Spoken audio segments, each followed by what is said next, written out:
COVID crisis has hit the global economy, and India is no exception. The economy has been virtually in a standstill since the nationwide lockdown was announced by the government more than a month back. At a meeting today with states, the Prime Minister has hinted at more relaxations in green zones while keeping the COVID hotspots off limits. Meanwhile, the RBI Governor Shaktikanta Das has said that the government is working on an economic package to tackle the impact of the pandemic. He was speaking with news agency Cogensis. He also said the package would balance economic needs with a sustainable fiscal gap that is consistent with economic and financial stability. However, he added that any fiscal steps must be well targeted and must come with an exit strategy like sunset clauses built in. While the central bank has not yet formed a view on monetizing the fiscal deficit or the issue of COVID bonds, Governor Das said all alternative options are being studied. But he reiterated that any option taken up will keep operational realities in sight, adhere to the RBI's main mandate of macroeconomic stability, and preserve the strength of RBI's balance sheet. Now, last week's tepid response to the RBI's special repo operation to provide NBFCs and MFIs with liquidity has not gone unnoticed. The RBI has begun a review of the TLTRO2 because of the fact that only around 50% of the 25,000 crore rupees on offer saw takers, and is a telling message that banks are not ready to take on risks beyond a point. But Governor Das is assured that the central bank is in battle-ready mode to provide liquidity to the shadow banking sector. Interestingly, the governor did not commit to offering the 3-month moratorium offered on term loans and working capital loans to NBFCs. He went on to say that bank boards will be the final deciding authority on how and whom the moratorium is offered to, and the banking regulator will not interfere in the process. Separately, the RBI has thrown mutual funds a 50,000 crore rupee lifeline in the form of a special liquidity window. Banks can raise money from this window exclusively to either lend to mutual funds against the corporate bonds in their portfolios or buy these securities outright. Well, joining me now to take the discussion forward on what our fiscal and monetary response strategy should be. Do we have enough dry powder? How much dry powder do we have access to? On the program today, D. Subbarao, the former governor of the Reserve Bank of India; Prachi Mishra, managing director and chief India economist at Goldman Sachs; Rathin Roy, the director of the National Institute of Public Finance and Policy; Sunil Kant Munjal, the chairman of Hero Enterprises. Thanks very much, Prachi and gentlemen, for joining us here on the Mindmine Monday Summit. It is now an e-summit that we bring to you here on CNBC TV 18. Dr. Subbarao, let me start by asking you, sir. You said recently that till the pandemic is here, the solutions for the real economy and the financial sector are at best holding operations. Now, in terms of the measures already taken by the Reserve Bank of India, as well as that first fiscal package announced by the government, do you believe that this is adequate as a holding operation, or do you believe the need of the hour demands much more? I believe the government and the RBI have done what needs to be done under the circumstances. But certainly more needs to be done as the situation evolves and as the pandemic is brought under control. So as far as the government is concerned, they announced the fiscal package amounting to about 0.8% of GDP. I believe that that is a holding operation for now, but if the lockdown is extended, then certainly need to do much more in order to provide livelihood support to the millions of households who've now lost their livelihoods. As far as the RBI is concerned, this is a crisis from outside the economic and financial system. So the crisis erupted because of a cause outside the economic system. It's then affected the real economy, the supply and demand channels, and then affected the financial sector. So the RBI, in a sense, as I said, is doing a holding operation in terms of providing lifeline support to the financial sector, to the financial institutions, to the financial markets, to the financial infrastructure, and preserving and protecting financial stability. This is not like the global financial crisis when the RBI was in the forefront, like every other central bank, trying to restore financial stability and trying to restore confidence to the financial sector. This crisis is from outside the economic system. The RBI is trying to fight the instability in the financial sector. So the RBI is, in a sense, doing a holding operation. Let me address that issue. So you said that what has been announced so far is adequate as a holding operation, but you caveated that if the lockdown were to continue, then much more needs to be done. Now, the question that I want to ask you is, how much more can we afford to do at this point, given our fiscal position, given the fiscal constraints? The RBI governor, in his interview to Cogensis today, has said that he expects the government to take a balanced call on the question of the fiscal gap and the fiscal deficit that is sustainable. So assuming that this May 3rd lockdown is likely to be extended with more relaxations, how much more needs to be done and how much can we afford to do? Well, let me first address the question of how much can we afford to do. First of all, to remove any misimpression, I want to say that the government certainly needs to spend more. And in order to finance that spending, the government needs to borrow more. There's one view that the government must not set any predetermined limit. It must, because this is an extraordinary crisis, the government must spend as the need arises and borrow as much as the need be. I disagree with that suggestion. My suggestion is that the government must set itself a limit, perhaps 1% or 1.5% of GDP, whatever it is, and then spend within that limit. And the reason I say that is the following. Our fiscal deficit was already stretched before the crisis is going to be stretched even further now. The combined fiscal deficit of the center and states, as budgeted this year, is 6.5% of GDP. Because of the loss of revenue and the expected decline in disinvestment savings, the fiscal deficit will exceed 10% of GDP. Any borrowing for the purpose of fighting this pandemic and fighting the crisis is going to be over and above that. So we're talking about a fiscal deficit in the range of 12 to 13 or 14% of GDP, which is extraordinarily high. If you're going to borrow that much, I think it's very important that we retain the confidence of the markets. In order to retain the confidence of the markets, we've got to set a limit for ourselves.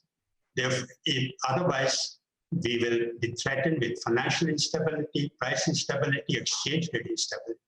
So it's good for us to set a limit that will improve the efficiency of expenditure, that will improve the accountability of expenditure. It will also give us room to spend further should the pandemic come back in waves, as some people are expecting it might. That's the second part of your question. About the first part, how much should the government do? The government at the moment should be providing livelihood support if, as you said, the lockdown is extended beyond May 3rd, perhaps till the end of May. The government needs to extend livelihood support to people. And in order to keep the businesses, firms going, there needs to be support from banks to industries that are shut down. And for banks to support those industries that are shut down, they need some guarantee. They need some credit enhancement, and that the government has to give. So I don't have an estimate, but perhaps 1%, 1.5%. As you yourself said, the RBI governor and the government are working on it. I'm sure that they will arrive at a number.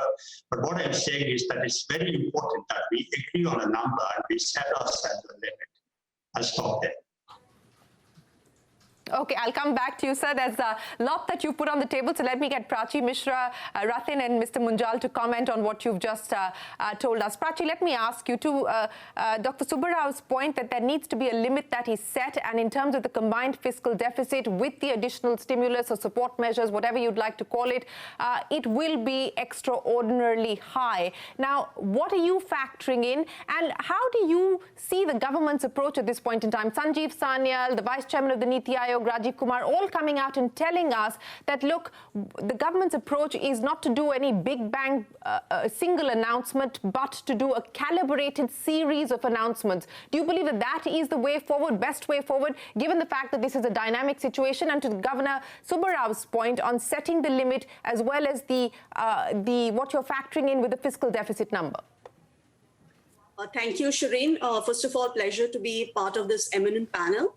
Let me start by saying that, this is an unprecedented shock for the global economy and for the Indian economy. I think, probably comparisons with, the global financial crisis make less sense, because that was, as Dr. Subbarao pointed out, that was a crisis of the financial system. this is a global pandemic. So the nature of the shock, and the interesting thing is that the response to the shock in terms of virus control measures, social distancing measures, they put a unique constraint on, physical constraint on economic activity, which the world and India has probably never seen before in history.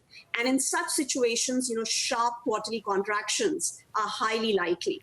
So let me come to your question about, what should be, how big should be the macroeconomic policy response. And let me say that, one back of the envelope way to assess the need, how much is needed, and in total for the macroeconomic policy response is to assess the impact of the shock on the level of real GDP.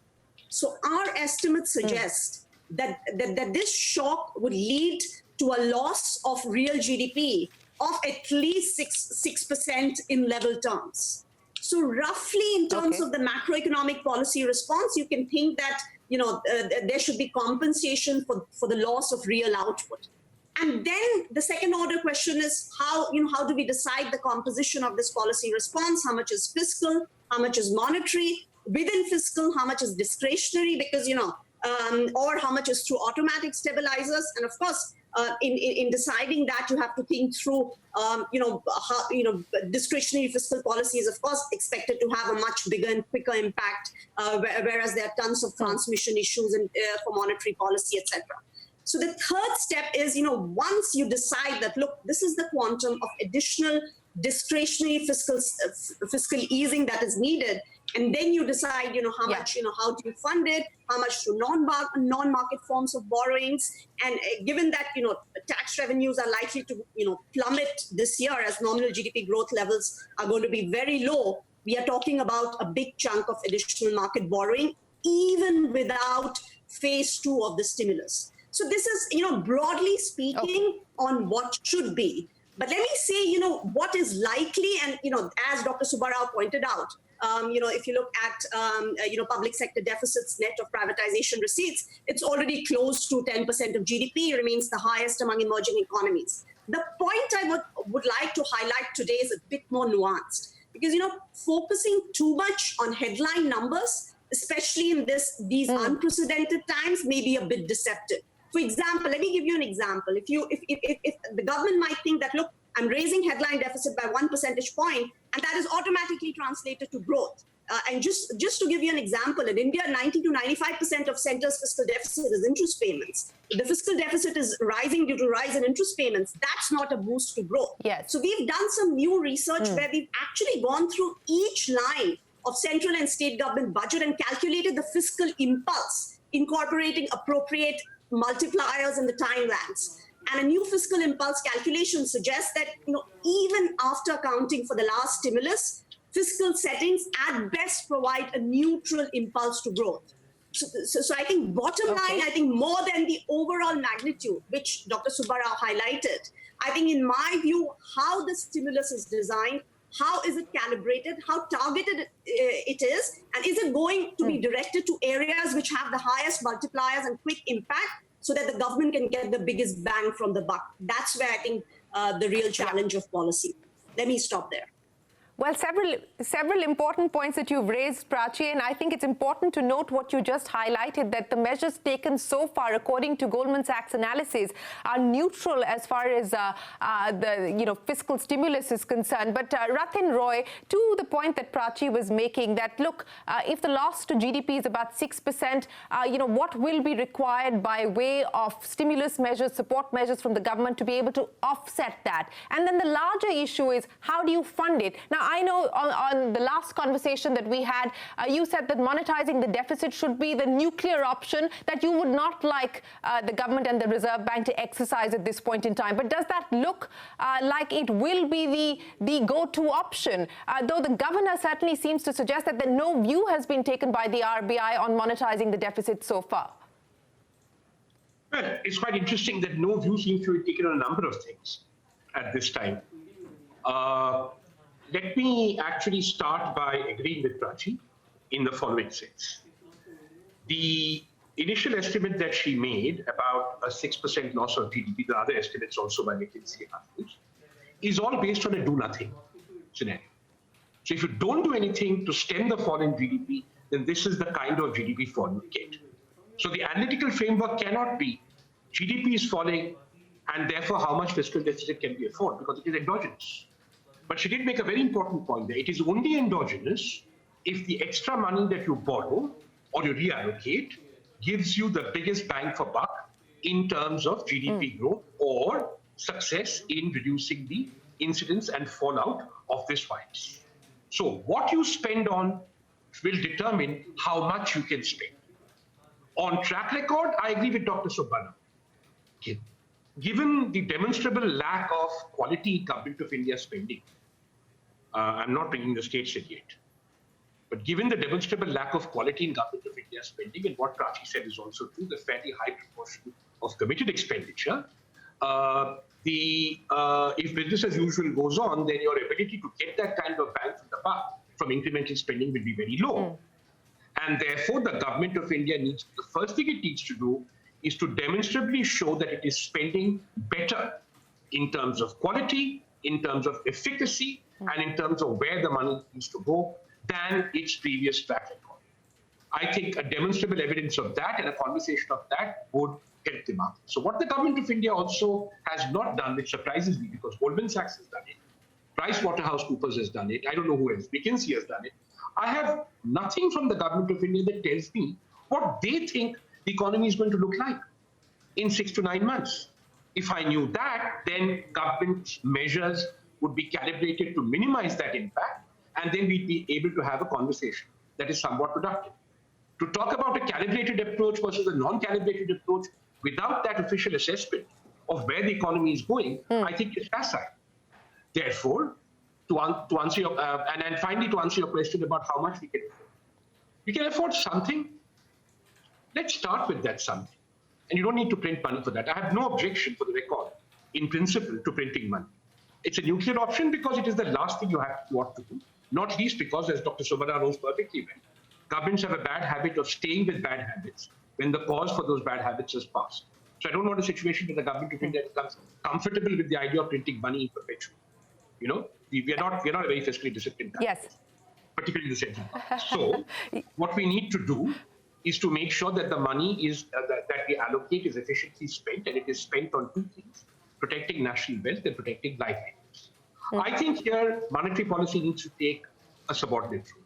I think the main role has to come from government announcements, and then when monetary policy can complement it, that's a good idea.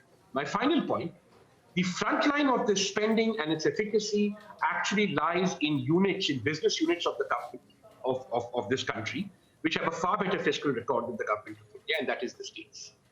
Therefore, I think what the Government of India should really do is try and make sure that the states are well-resourced to protect livelihoods, to protect national income, and protect national wealth. I have not seen that forthcoming, and this is separate from the idea of a giant stimulus. Protect organized sector all you like, but involves money to the states, and I have not seen a penny of that forthcoming to date in the fashion I would like to see, which is not interest accruing to the RBI because the state government, either because of WME or from the capital markets, because state governments are forced to go and borrow there when interest rates are fairly high.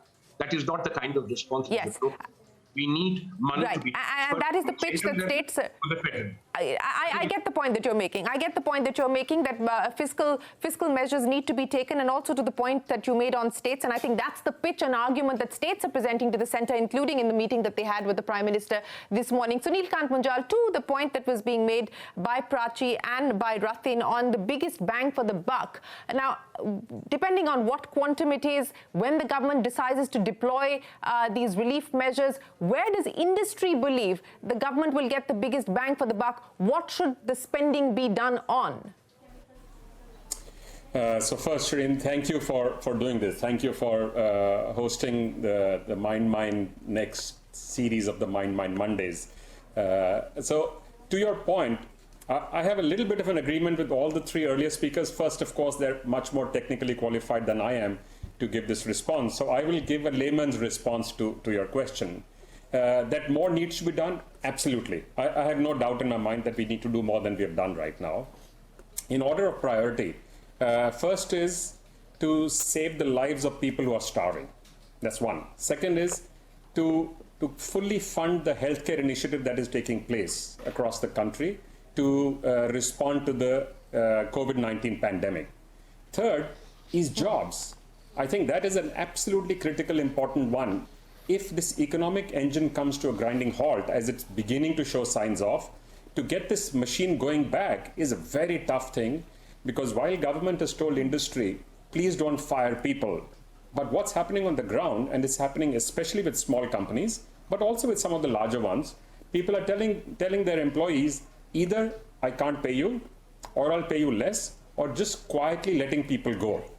And those who are let go at this time will find it very difficult to either reskill themselves or get jobs back. So I think from the industry point of view, other than the first two which I mentioned, from the industry point of view, it is absolutely critical to do two things. Liquidity to industry, which is literal cash injection directly either through banks or through any other injection that they can provide directly through RBI, buying bonds, etc.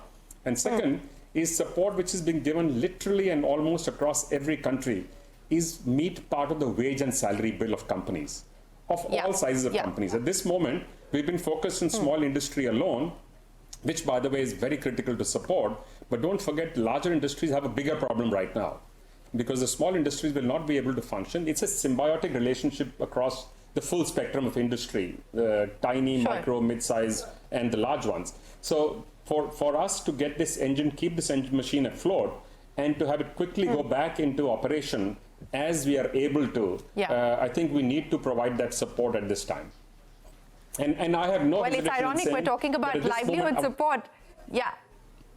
I'll come back to you, sir, in just a second. I said it's ironic that you're talking about livelihood support on a day that the Supreme Court has ruled that they will not intervene in a matter just yet on the MHA, saying that everyone has to pay salaries during the lockdown period. This was a petition filed by some MSME associations in the court. Of course, a matter will be taken up in 2 weeks. But let me come back to Mr. Subbarao. Mr. Subbarao, to the points that were being made by Rathin and by Prachi, as well as the Governor Shaktikanta Das today also on this business of monetizing the deficit, saying that this debate is not a new one within the Reserve Bank of India. And I'm sure that this is a debate that you've yourself personally been involved in as well, sir.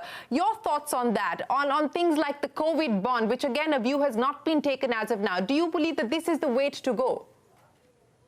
Well, I agree with Rathin that this has got to be absolutely the last option. I'm talking about the RBI directly financing the government through printing of money. This has been a hard-won reform. Let me give a bit of a historical context, because many young people may not remember or may not know, in fact. So up until 1994, the Reserve Bank used to automatically finance the government deficit. And that amounted to a lot of financial depression.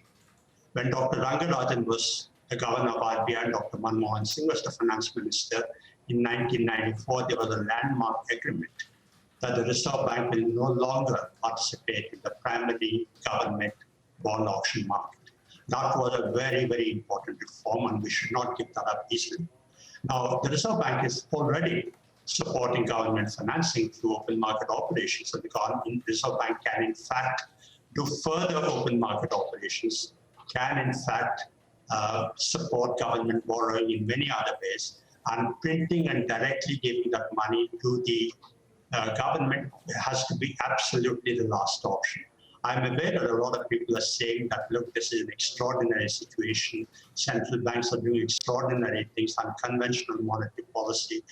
Look at the UK, the Bank of England is directly financing the UK government. Yes, but we cannot mimic everything that other central banks are doing. We cannot mimic everything that other governments are doing, because the financial markets are much less forgiving of unconventional monetary policies by central banks of emerging economies. So I believe that we've got to be very cautious. I read what the governor said this morning to the interview. I believe that, yes, certainly it's come up in debates and discussions all through my career in the Ministry of Finance, as well as in the Reserve Bank. It's become much more of a very, very current issue now. But I don't know if it's got to be done eventually, but it's got to be absolutely the last option. I'll stop there. Thank you. Absolutely the last option. Prachi Mishra, would you agree with that it has to be absolutely the last option? And to your point on the most bang for the buck, how would you like the government to prioritize the spending as it decides what to do with this relief package?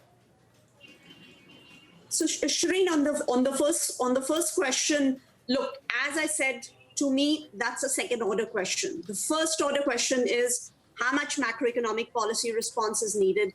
Within macroeconomic policy response, how much is fiscal, how much is monetary, within fiscal, how much is discretionary, and then you move to how much additional financing you need. And how much additional financing who can absorb the additional supply by the government, which is inevitable even without, without the phase 2 of the stimulus package. So banks have to absorb it, mutual funds have to absorb it, insurance companies have to absorb it, and the residual probably by the RBI through, and what tool RBI uses, whether it's doing through secondary market or to the primary market, that's a second order question for me. I don't see in this large envelope of things that RBI has to go through the direct financing of deficit. There are a lot of complications in that. But to me, that's that comes after the first 5 levels are decided, and it is decided how much additional financing is needed, and whether banks are able to absorb it, and whether mutual funds and insurance companies are able to adopt. So this is the broad picture which I have in mind. On your second question, that where should fiscal policy be directed and how it should be prioritized. Look, as I've been saying again and again, the shock is unprecedented. The policy responses obviously need to be unprecedented too. The first line of defense, as the government has done, has to control the spread of the virus. In fact, we have our own effective lockdown index, which we've developed. And there, India actually stands as having one of the most stringent measures across compared to rest of the region. And clearly, I think India's policy effort to control the spread of the virus has been impressive. And that is globally true. Macroeconomic policy, and in particular fiscal policy, can only be the second line of defense. And you raised the right question that, where should spending be directed? I think, as Dr. Subbarao has also mentioned, increased, number one, it has to be increased allocation to the health sector. If you look at, India's health spending to GDP, less than 1% based on data from the WHO, it's much smaller compared to other emerging economies. So allocation to the health sector, and some of it is already going on. For example, imports of PPE and testing kits have risen sharply. Sure. And the second form fiscal support can take is for households and SMEs to deal with the crisis. Some of it was done based on the last fiscal package, which was announced in terms of food subsidies, direct provision of food, direct cash transfers to households and farmers. We are looking forward to the second package, which will be directed more towards SMEs, as these SMEs have been hit by several shocks during the last several years. Do you have an estimate, Prachi, of what would be required as far as the SME package is concerned? Because there are all kinds of numbers from 1 lakh crore rupees to 3 lakh crore rupees. Would you have an estimate of the kind of need at this point? Look, I don't have estimates. As I said, one has to, and Rathin pointed that out, you have to look at what the direct impact or the first round impact of the crisis is going to be, which you cannot avoid. And then, you try to minimize the second round impact. For example, if, GDP is hit because there's a lockdown, that's going to have second round impact on aggregate demand. And what policy is trying to do is limit the second round impact. Globally, I think the first round impact, if you look, it's globally is about 5% of GDP, 5% loss in the level of GDP. And globally, if you look at discretionary fiscal policy, that has been almost 5% of GDP as well. So this is the broad picture, but I think a lot of details and a lot of parts of the puzzle have to be filled in, depending on working with the constraints which policymakers face. Many thanks to the former Governor of the Reserve Bank of India, D. Subbarao, to Prachi Mishra at Goldman Sachs, Rathin Roy and Sunil Munjal for joining us here on this very special discussion. We don't know what shape, size or form the stimulus measures that the government hopes to announce and when it will announce, but we hope that we've put some food on the table in terms of thought. Thanks very much again for your time. Appreciate it. We'll take a break. There's a lot more coming up. Don't go anywhere.